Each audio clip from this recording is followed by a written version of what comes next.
Friends, first అయితే టమాటా కొత్తిమీర పచ్చడికి నేనైతే ఆయిల్ హీట్ చేసుకున్నాను. కొంచెం ఆయిల్ వేసా. ఆయిల్ హీట్ అయితే వేసుకున్న పచ్చిమిర్చి అయితే వేసుకుంటున్నాను.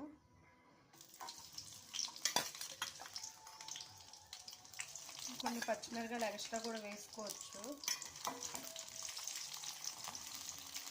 కొంచెం తక్కువ కారాన్ని బట్టి.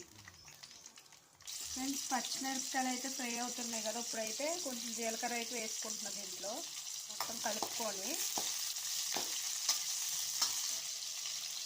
చాప్ చేసుకుని కొత్తిమీర అయితే వేసేస్తున్నాం.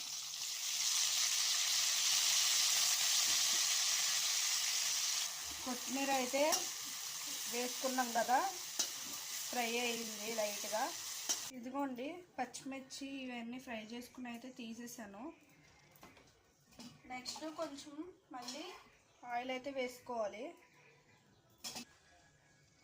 ఇప్పుడు టమాటాలు అయితే వేసేసుకున్నాం.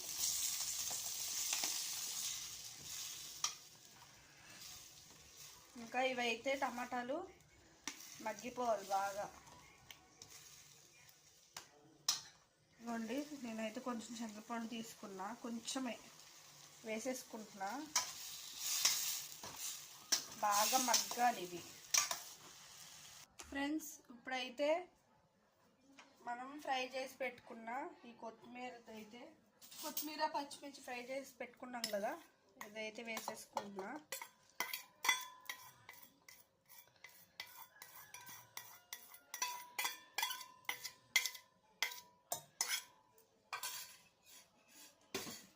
తర్వాత ఇదిగోండి, ఎల్లుల్లిపాయలు అయితే ఒక 6 గర్భాలు అయితే వేసుకుంటున్నా. ఇదిగోండి, ఇప్పుడు సాల్ట్ అయితే వేసుకుంటున్నా.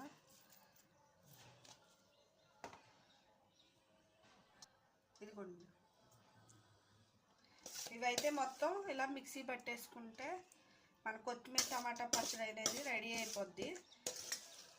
మిక్సీ పట్టాక మీకు మళ్ళీ చూపిస్తాను. ఫ్రెండ్స్, ఫైనలీ అయితే మన పచ్చడి రెడీ అయిపోయింది. మిక్సీ అయితే పట్టుకున్నా. ఈ పచ్చడి అయితే ఒకసారి ట్రై చేయండి. ఈ చలికాలానికి కొంచెం జలుబు అలాంటివి వచ్చినప్పుడు పుల్లగా ఈ టమాటా కొత్తిమీర పచ్చడి అయితే ట్రై చేయండి. చాలా చాలా బాగుంటుంది. ఓకే, రేపటి వీడియోతో మీ ముందుంటాను. Until then take care. Bye bye.